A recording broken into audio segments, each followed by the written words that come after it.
Guys, അപ്പോൾ എല്ലാവരും സേഫായിട്ട് സുഖമായിട്ടിരിക്കണമെന്ന് വിചാരിക്കുന്നു. അപ്പോൾ നമ്മളിന്ന് എവിടേക്കാണ് പോയെന്ന് വെച്ചാൽ നാച്ചുറൽസിക്കാണ്, പാലക്കാട് നാച്ചുറൽസിക്കാണ് പോയിട്ടുണ്ടായിരുന്നത്. അതായത് കുറച്ച് സ്കിൻ കെയറും കാര്യങ്ങളൊക്കെ നോക്കാമെന്ന് പറഞ്ഞിട്ട് അതൊക്കെ ചെയ്യാമെന്ന് പറഞ്ഞിട്ടാണ് പോയിട്ടുണ്ടായിരുന്നത്. അപ്പോൾ ആദ്യം പോയ പാടനെ ഞാൻ കുറച്ച് ത്രെഡ് ചെയ്തു, കാരണം നല്ല കാട് പോലെ വളർന്നിട്ടുണ്ടായിരുന്നു. അപ്പോൾ ഫസ്റ്റ് തന്നെ നമ്മൾ ത്രെഡ് ചെയ്തു.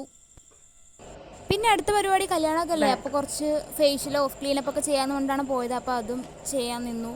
ക്ലീനപ്പും ഫേഷ്യലൊക്കെ കാര്യങ്ങളൊക്കെ ചെയ്തിട്ടുണ്ടായിരുന്നു. ഞാൻ ഫസ്റ്റ് ടൈമാണ് ചെയ്യുന്നത്, ഇതുവരെ ചെയ്തിട്ടില്ല. അപ്പോൾ അതുകൊണ്ട് ചേരുമല്ലോ എന്നൊന്നും എനിക്കറിയില്ല. അപ്പോൾ അത് ചെയ്ത് കഴിഞ്ഞപ്പോഴായിരുന്നു ആകെ മൊത്തം ഞാൻ കരഞ്ഞൊരു ഫീലായിരുന്നു എനിക്ക് തോന്നിയിട്ടുണ്ടായിരുന്നത്. മൊത്തത്തിൽ ഒരു കരഞ്ഞെണീച്ചൊരു ഫീലാണ് എൻ്റെ ഫേസിൽ എനിക്ക് തോന്നിയിട്ടുണ്ടായിരുന്നത്. പിന്നെ ഇവിടെ ഒരാൾ ശരിക്കും കരഞ്ഞിട്ടായിരുന്നു ഇരിക്കുന്നുണ്ടായിരുന്നത്. മുടി വെട്ടിയതും ഒരേ കരച്ചിലായിരുന്നു. പിന്നെ കരഞ്ഞപ്പോൾ അവർ നേരെ പിന്നെ വീട്ടിലേക്ക് തന്നെ പോയി. പിന്നെ എവിടെ നിന്ന് കറങ്ങാൻ നിന്നില്ല, കാരണം ഭയങ്കര ലേറ്റും ആയിട്ടുണ്ടായിരുന്നു. അപ്പോൾ പിന്നെ സമയം വൈകിക്കാതെ അവർ നേരെ വിട്ടു. ഞാനിങ്ങനെ എൻ്റെ ബ്ലാക്ക് ഹെഡ്സൊക്കെ പോയോ നോക്കിയായിരുന്നു. എൻ്റെ പരിപാടി കഴിഞ്ഞപ്പോൾ ഞാൻ പോസ്റ്റായി ഇങ്ങനെ കുറച്ച് നേരം അവിടെ വായി നോക്കി നിൽക്കുമായിരുന്നു. പിന്നെ നേരെ ഏട്ടൻ്റെ അടുത്തേക്ക് പോയി. അവരെന്നോട് പറഞ്ഞു അകത്ത് വന്നിരിക്കാൻ പറഞ്ഞു, കാരണം ഞാൻ പുറത്തിരിക്കുമ്പോൾ അവർ പറഞ്ഞു ഇല്ല അകത്ത് വന്നിരുന്നോളൂ എന്ന് പറഞ്ഞു. ഞാൻ കുഴപ്പമില്ല എന്നൊക്കെ പറഞ്ഞപ്പോൾ അവരെനിക്ക് ചെയറും കാര്യങ്ങളൊക്കെ സെറ്റ് ചെയ്ത് തന്നു. പിന്നെ ഞാൻ നേരെ അവിടെ പോയിരുന്നു. അവൻ അവിടെ ഡീറ്റാനോ ഹെയർ കട്ടോ അങ്ങനെ എന്തൊക്കെയോ ചെയ്യുന്നുണ്ടായിരുന്നു. അപ്പോൾ അത് കുറച്ച് നേരം ഞാൻ നോക്കി നിന്നു. ഞങ്ങൾ രണ്ടുപേരും സ്കിൻ കെയർ കാര്യങ്ങളൊന്നും ചെയ്യാത്ത ആൾക്കാരാണ്. അപ്പോൾ അതുകൊണ്ട് എന്താവും സൈഡ് എഫക്റ്റ് ഒന്നും അറിയില്ല.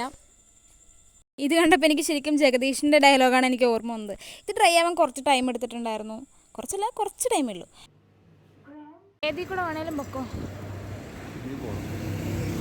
കടകളൊക്കെ ഏകദേശം ക്ലോസ് ചെയ്യുന്ന ടൈമൊക്കെ ആയിട്ടുണ്ട്. അപ്പോൾ നമ്മൾ നേരെ അവിടെ തൊട്ടടുത്തുള്ള കപിലവസ്തുവിലേക്കാണ് പോയത്. നോൺ വെജ് വേണ്ടാന്ന് വിചാരിച്ചു. അപ്പോൾ ലൈറ്റായിട്ട് എന്തെങ്കിലും കഴിക്കാമെന്ന് പറഞ്ഞിട്ട് കയറിയതായിരുന്നു. കപിലവസ്തുവിലേക്കാണ് പോയിട്ടുണ്ടായിരുന്നത്. ദോശ അങ്ങനെ എന്തെങ്കിലും ലൈറ്റായിട്ടെന്തെങ്കിലും കഴിക്കാമെന്ന് പറഞ്ഞിട്ടാണ് പോയിട്ടുണ്ടായിരുന്നത്. അപ്പോൾ അവിടെ പോയപ്പോൾ മസാല ദോശ മാത്രമേ ഉണ്ടായിരുന്നുള്ളൂ. പിന്നെ ഒനിയൻ റോസ്റ്റ് എന്തൊക്കെയോ ആയിരുന്നു. അപ്പോൾ ഞങ്ങൾ രണ്ടുപേരും 2 മസാല ദോശയായിരുന്നു പറഞ്ഞിട്ടുണ്ടായിരുന്നത്. എന്നത്തെയും പോലെ ലേറ്റായിട്ട് പോയതുകൊണ്ട് ഇവിടെയും എല്ലാ സാധനങ്ങളും കഴിഞ്ഞു. അപ്പോൾ ഞങ്ങൾ വീണ്ടും ശശിയായി. പിന്നെ നമ്മൾ ചോദിച്ചപ്പോൾ അവരെന്തോ ഒരു സ്പെഷ്യൽ വട ഉണ്ടെന്ന് പറഞ്ഞു. ഒരു സംഭവം എൻ്റെ നഖം പൊട്ടിയെന്നല്ലാതെ ഒന്നും നടന്നില്ല. അത്രയും ഹാർഡായിരുന്നു. അവർ ഓവനിലിട്ട് ചൂടാക്കിയത് എന്തിലോട്ട് ചൂടാക്കിയതാണെന്ന് എനിക്ക് തോന്നുന്നു. ഭയങ്കര ഹാർഡായിരുന്നു. ടേസ്റ്റും ഒരു ഗുമ്മുണ്ടായിരുന്നില്ല. ഉഴുന്ന് മൈദ ഉള്ളതുകൊണ്ടാണെന്ന് അറിയില്ല ഇത്ര ഹാർഡായിരിക്കണത്. ഇത് എന്ത് വടയാണെന്ന് എനിക്കറിയില്ല. എന്തോ സ്പെഷ്യൽ വട എന്നാണ് പറഞ്ഞിട്ടുണ്ടായിരുന്നത്. പക്ഷേ എന്തോ 2 പേർക്ക് അത് സംഭവം ഇഷ്ടമായില്ല. എന്തോ ഭാഗ്യത്തിന് ഒന്നേ മേടിച്ചുള്ളൂ. ട്രൈ ചെയ്ത് നോക്കാമെന്ന് പറഞ്ഞാൽ ഒന്നേ മേടിച്ചുള്ളൂ.